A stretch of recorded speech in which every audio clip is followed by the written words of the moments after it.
Good day. It's Monday, 13 April. I am Barry Clark. I blog at barryclark.info. This is my first video. I've written much about the trajectory of our world, how things have changed, the absurdity in our ideology, the lack of orthodoxy in Christianity, and basically the state of the culture as I've observed it. Mostly to ask questions from a as I understand it, a philosophical, humanities-based perspective. I don't have all the answers. What I know, what I've come to realize is 2020 is weird, right? Everything about 2020 has been strange. Just one news cycle after the other of crisis. And in the end, what we started off with wildfires in Australia. It was a big deal, right? Big deal in the first part of January. Then the impeachment. Then the nonsense that we were going to have World War III with Iran. Now we find ourselves in a global pandemic. It started off, if you started watching it late January, early February, it was like a slow motion disaster movie. But here we are. We've done the most extraordinary and strange things in terms of the governments across the world. We see our fellow neighbors, citizens clamoring for more government intervention. We see churches shut down and unable to have meetings, and no one stands up and says, what the heck? We hear words like your rights have been suspended. These are strange times. So first video, just to talk about a little bit about the things that I have tried to write about and hopefully to generate a conversation with folks if there's someone that wants to talk about these things from a framing the question perspective. I'll say up front, I don't know. I'm not here to tell you what the truth is because no one can tell you what the truth is. You have to learn the truth. So I'm not here to tell you the truth. I'm not an expert at YouTube either, obviously, and I'm never going to be. So there's that. I'm just me, just a fella in my little office doing a thing, right? So up front, I'll just say I don't claim to know all the answers, and I'm not going to try to tell you the answers. I've studied history as a hobby. It was what I majored in college, and it's been a hobby of mine all my life. Retired out of the Army, so during my travels, I had I don't know if you say the opportunity, but I observed people and nations and groups of people in crisis, people that were hungry, people that were scared, people that were desperate. And so if you take those two things, right, most of the time in history when things changed, when there was a large shift, a tectonic shift in the status quo, the people living in that time didn't actually understand what was happening. Most did not. Oftentimes these tectonic shifts, they cause chaos, crisis, shortages, desperation, and it brings out the worst in humans. So taking what I've seen people do and how they feel, and you just add to that like what we know history has been about, that occasionally things really do change. We come to our current circumstances and you say, what the heck is going on? What is the thing that's happening? In philosophy, you would ask, what's the nature of the thing? You could go back to the movie Silence of the Lambs, where Hannibal Lecter said to Clarice,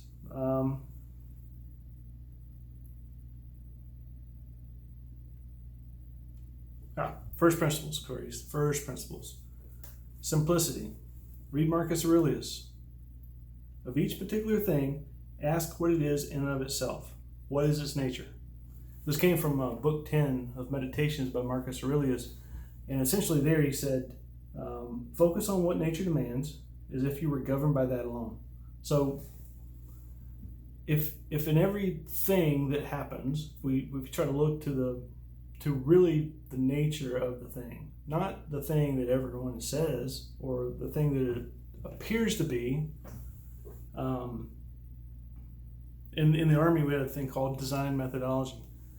Design methodology was created to get after what was called complex or wicked problems. Wicked problems are things that you can't intuitively or easily see the implications of actions. You can't really see the causality of it. So a wicked problem requires you to spend a lot of time in front of a whiteboard, laying out facts and assumptions and figuring out what the real cause is of the thing that you see the problem, because sometimes jumping at something based on intuition really doesn't get after the problem. So if we look at this and apply critical thinking to it, if we look at the nature of some of the things and people that talk to us or give us information, it doesn't make it any less complex, but it whittles through some of the minutia and nonsense that's out there. So what do we know if we just look at this? We look, when coronavirus, for instance, started to hit the news cycle late January, I personally thought, well, China, the nature of the communist regime in China is to cover things up and to lie about them. So if China has to lock down an entire country or an entire city and then an industrial region in Hubei province, and they can't cover that up, well, their nature is to lie and cover things up, and if they can't cover it up, it must be rather large. So initially I thought this should be something we pay attention to. So me personally, we went out and, ensured that our preps at the house were we double tapped on things. We bought some stuff. We took precautions. What was our government saying at the time? No big deal. There's a local doctor, epidemiologist, virologist guy, messes with germs all the time. He's supposed to be an expert in this. And so on the 20th of January, this guy was in Government Technology Times saying, it's not going to be a big deal in the United States. It won't be a big deal in Europe. It just got kind of out of control in China, and for reasons. So, okay, well, this is what we were told at the time. Everybody, the media was still concerned with, we're going to go to war with Iran, and Trump blew a guy up. So this is what we were concerned about. Fast forward. Okay, that same virologist, he's on YouTube now saying, well, this is the worst thing ever. The government initially was telling us, okay, but then they come out and they say maybe 2 million Americans die. At the same time, they told us don't wear a mask. They tell us food supply is going to be okay. So we add all this up, we say either the nature is that they don't know, or it's something else, right? Because clearly we see now that the models are wrong, that even though people are dying, it's not at all what we were told, and you couldn't reach the 2 million death mark unless you counted, people that have been buried for 100 years. It's just not possible at this point. So the nature is something that we don't know, but we know that people have been wrong, told us things that are wrong, and sometimes we can surmise that they knew that they were wrong when they told us. For instance, the Surgeon General a few days ago showing us how to make homemade masks. Same guy that told us not to wear masks 2 or 3 weeks ago. Did the science change? Airborne stuff, why masks now? What is the nature of this? So ultimately, that's the question. But we're told. What else are we told? We're told, food's gonna be okay. Don't worry about it. but we see yesterday major meat producers are shutting their facilities down. I don't know. Is food gonna be okay? I don't know. We're also told by some of these people that we're not gonna be able to get back to normal until there's a vaccine. All right. What's the nature of that? So we know that the common cold, 20% of the common cold is caused by a variety or a version of the coronavirus. Obviously, different coronavirus, but a coronavirus. 20% of the cold. You've heard the saying: you can send a man to the moon, but you can't cure the common cold. MERS and SARS, both of those are versions of the coronavirus. There's no vaccine for those. SARS closed down much of East Asia. So why? There's no vaccine, but we think now we can get a vaccine for COVID in 18 months. Very strange. So, and because it's strange, then in a strange time when things don't make sense, and when people don't understand the facts, and when the facts aren't presented, and in an era when we don't trust anything we're told because people lie to us all the time, conspiracies abound. Who knows? But what we know the nature of the thing is that humans are, we do stupid things, we're selfish, and we're evil, all by ourselves, without divine intervention and help and grace. We're those things. So you actually don't need a global conspiracy to get us to the situation that we're in now. You just need lazy, stupid, evil people that don't think any better, and they only think about the now and the what. So now, that's not to say that conspiracies don't exist. If me and three buddies, make a plan to go play golf when this is all over with, we've actually conspired, right? 4 or 5 people decide that they want to buy stocks at a certain point, and work together. That's a conspiracy. Conspiracies, they exist. Evil people can get together. But that doesn't mean that there has to be a global conspiracy. Doesn't mean there's not, but you don't have to go there to accept that things aren't right. So if we just forget about all that for a minute, but can't know. We can't know for a fact. So let's just ignore conspiracies and say that even without that, people are lazy, evil, and stupid, and that institutions lie. People are part of institutions and all of that. So how do we get here, right?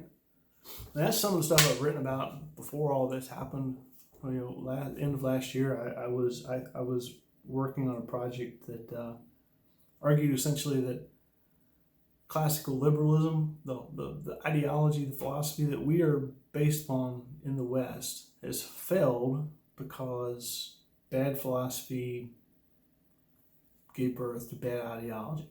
You could start with Immanuel Kant, one of the just prior to the continental philosophers, but he was an Enlightenment philosopher, and he shifted the focus away from the source of morality that Thomas Aquinas and Aristotle had argued about or for, and said that morality could come from a different source, the duty ethics, from man himself. And really the problem with Kant was everybody listened to him. He was the popular guy, and people gave him credence. He wrote a lot. He must have been articulate. Must have been at least likable enough for people to. And he was the social media influencer of his day, and people paid attention to this guy. There's guys like Thomas Reid and the Scottish School of Common Sense Philosophy that really competed at the time of Kant, were contemporaries of his. Kant said those guys were absurd, that common men couldn't use common sense to figure stuff out, essentially. That you needed an enlightened philosopher to really dig into what morality was. He'd already said that, Thomas Aquinas's Christological view of how and what and why morality was and should be, and the Aristotelian view of how society should be, those two things were wrong. Kant had a new idea.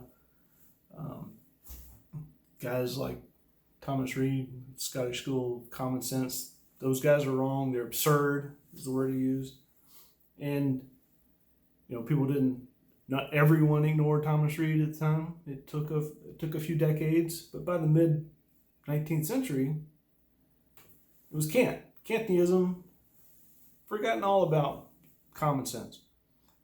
This gave rise to progressivism of the sort that produced social gospel movement in the late 19th century.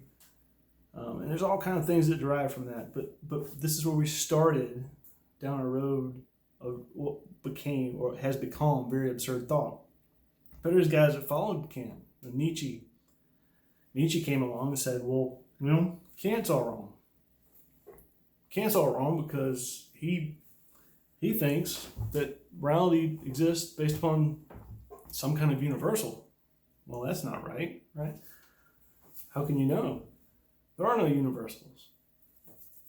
Well, thus is born the whole continental school of philosophy, which gave birth really to modernism, and that's what defined modernism, and that really shapes where progressivism, the big P progressivism, from the 1860s all the way through the 1920s and into the 30s, that really shapes it. There's no universals that man's gonna figure this out like based on what he feels is right. So you get the rise of emotivism.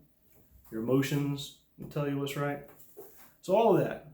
So we started on a path of stupid, really, with Immanuel Kant, and dismissed common sense, dismissed our linkages to the divine, to a social order that was for the common good.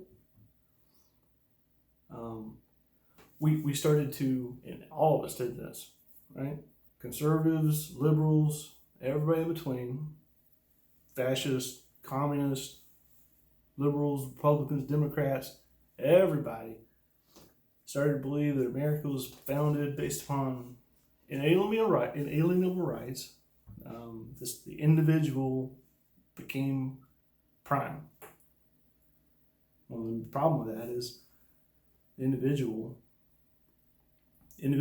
will individually screw things up. And those rights that were inalienable were based upon some social order, some transcendent order that helped, because not every individual is going to find divine help to understand what right is, to use his freedom, his liberty, and not his license. So, by 2020, we've come to see liberty as license. Common good is just what's good for me, and so here we are. So you don't need big conspiracies to get us to this point. We were already, and most people that think about these things, and if you think about it, you know that this wasn't right, and something was going to change. Some crisis was going to push us to a point that our flaws were going to shine, and I think they do, right? Because what do you see now? We see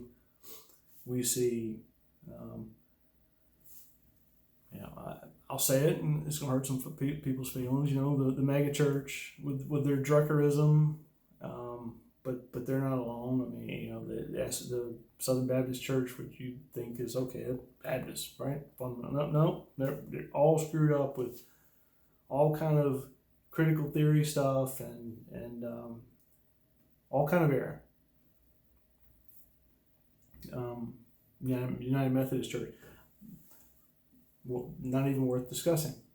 Lots of error. So the ideology has infiltrated our religion and affected our theology. So what do you see? As soon as we get a little afraid of the pandemic and some fundamentalist, fundy, Bible-beating King James Version using church wants to have their service, well, the Twitter sphere is all about, well, shame on them and good on the cops are going to tell them they can't have their service. Ponder that for a minute. That's an institution, that's a subsidiary institution that is outside the scope of the government, that the government can't tell them not to worship. We may not agree with what they're doing, think it's not using common sense, but the government can't tell them not to. Not because the Constitution says it, but because long before then there's a subsidiary or institutional arrangement. This is important for a social order. This is important, and one can't step on the other one. So we've boiled it down to a David Frenchism of, well, the Constitution says this. That's crap. If that's all you have, just the Constitution to tell you, then, well, who's in charge of defining it? The government. They'll define it the way they want to. But the problem is that so many of these churches have just, and church members and Christians say, okay, it's just fine. They shouldn't be doing that anyway. All right. So that's where we're at. We're at the point where we don't understand the source of our liberty and the importance of it. So here's some of the things, here's some of the things you hear when you say what I've just said. These things happen. It's all just overblown. Either the virus is overblown, or the concerns about liberty are overblown, or government always lies and media always lies. This is no different, right? Head back down in the sand. This is no different. All right. So, or you hear we're all Christians. We're Christians, and God's gonna take care of us. Or some people that they're actually clued into some of these things and understand, this is not, something's wrong. A lot of those people, they listen to QAnon, right? Q's going to save us. All right. Well, so there's three facts, only three things I know. Sometimes in history, and we said this earlier, sometimes in history, things change. Things actually change. And generally the people living in that period, most of them don't understand it. So if this is a time of actual change, and this isn't just overblown and it's just status quo, we're just going to go back to normal, then most of the people saying, well, get over it, man, this is no big deal. They're wrong. If this is a watershed moment and a change, then they're wrong. Those that say, well, Christians shouldn't worry about this, man, because God's going to take care of us. But I don't buy into prosperity gospel. I never have. I saw my grandfather, solid man, one of the most solid Christian men I ever will meet. He died of Alzheimer's, or he died with Alzheimer's. And tell me, God does. I don't believe that God can. We're not promised a penny-free life. We're not promised freedom. We're not promised to not be persecuted. And I think that anybody that thinks differently is heading down the road of prosperity gospel. If you're just good and pray and you're worthy, then you're gonna be taken care of. Maybe not, because I think a lot of people that were very worthy and didn't deserve their end, but that was their fate for various reasons. So we can't say that God's just going to take care of it. God has a plan. We're supposed to just do our part. It doesn't mean that it's all going to be roses and cherry pies. It's not going to be easy always. And then people say, well, Q's got this. Come on. That's not the way the government works. Nothing about Q makes any sense. I worked in the government long enough to know that this is an anonymous entity that just dispenses little cryptic stuff, tells you to trust the plan. You don't even know who the people in the plan are. No, it's disinformation. It started out with good intentions by a few people that thought they were doing something that would be helpful or at least interesting, but they had control of it for a very short period of time, and it's nothing but disinformation. It gets a lot of things right because everything has to have some truth in it to have an audience, but Q's not going to save you. You only us, and divine providence, God willing, but not Q. So that's my three arguments there about those things that people say this is crap. What I would say. So I mean, what we do know, we look around, we see neighbors that are not willing to be good citizens. We see that on both sides. We see people that all of a sudden think they've been deputized to be hall monitors and report on people for not doing what they think they ought to do. And then we see idiots that aren't doing what they ought to do, what they should do, what common sense tells them they ought to be doing. So we have both extremes. You have a bunch of ignorant, lazy, stupid people that came into this crisis with a lot of debt. And they're going to suffer. Those people will suffer. And when people suffer, they're dangerous. So we talked about the attacks on religious liberty. We see that and how all of these churches don't stand up for it, don't stand up against it, don't stand up to protect these smaller churches that want to say that they want to have their service. They'll come for you too. If this goes the way that it could go someday, your church, the Uyghurs in China, they're allowed to practice their Islam. They are, but they use a Quran that's approved by the Communist Party, and their services and their sermons are vetted by the Communist Party before they're delivered. So one can't even say that they're practicing Islam. Delude yourself into thinking that a small bite at religious liberty has no potential to ever lead to that, then you've already stopped watching what I'm saying. I would say you're delusional. Look at what happened with this stimulus package. Billions, trillions of dollars.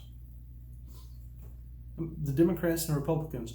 The Democrats said just 2 months before that Trump was so dangerous he couldn't even be allowed to be president. In 1 week, they all come and sing Kumbaya and agree to this enormous package that most of them didn't read. That's amazing. Over something we still don't understand the nature of. So something is strange. Something strange. So here's all I know. Here's something. You take all that and they tell us, well, the economy's just going to start right back up, man. Starting right back up after this is all over with. I don't believe that's possible. After, suppliers have gone out of business, transportation companies have gone out of business or will go out of business. People don't have money in their pockets to go be consumers. People have lost their job. So other countries do not have cash to buy our exports. So we don't produce things. Tell me how the economy just jump starts right back to where it was. It doesn't, man. That's not possible. Not for a bit. So that's just a lie. Another lie that they're telling us, I guess to prevent us from all panicking. Well, I think individually probably we should prepare for hard economic times. So I can't imagine that we've seen the worst of this. The economic bit has to be worse than the medical bit.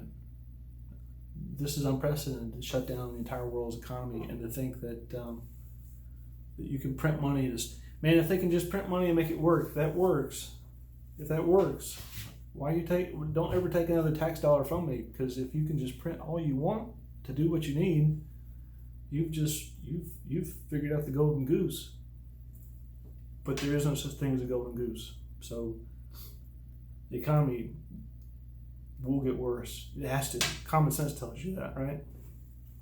So I don't trust also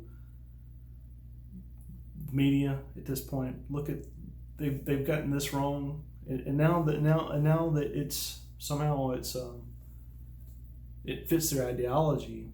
They're all about the coronavirus thing, and they're all about making it worse.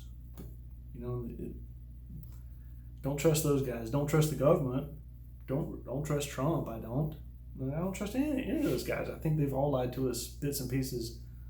The only people I trust at this point are those that I can look in the eye, shake their hand, and know them personally.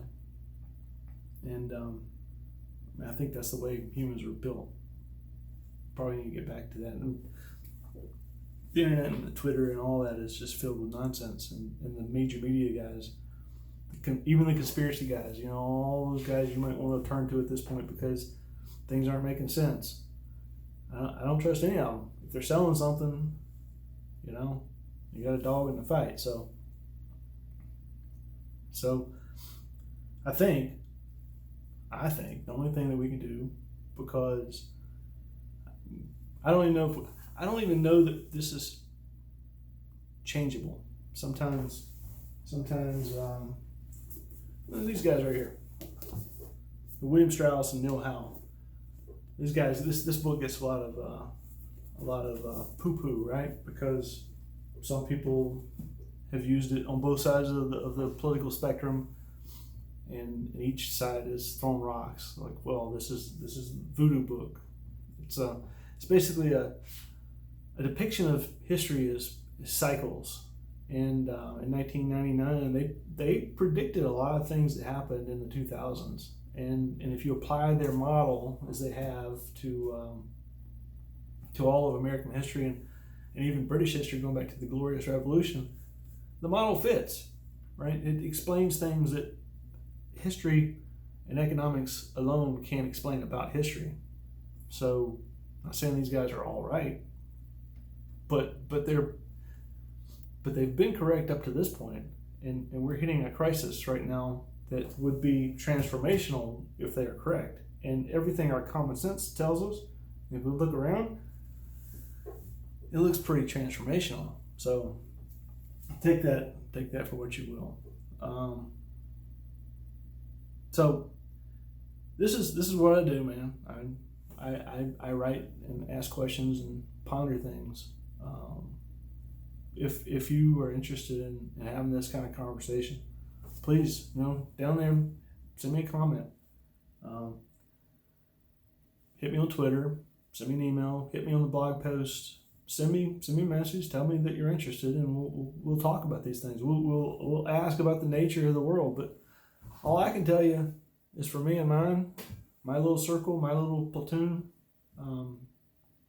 the ones that will hear and that I can love them into getting ready to at least weather something that might be bad, then all I can do is take care of those folks, and hopefully we can talk here and you can think about doing the same thing. That's all we can do, I think, at this point. And I don't think being commonsensical and taking those sort of steps, anyone's ever going to regret that. No one's suggesting you go out and buy a ranch in Texas and build a bunker, unless you can, and invite me to come with you. But anyway, I hope this is something that folks are interested in. Otherwise, hey, I'll talk soon. Out here.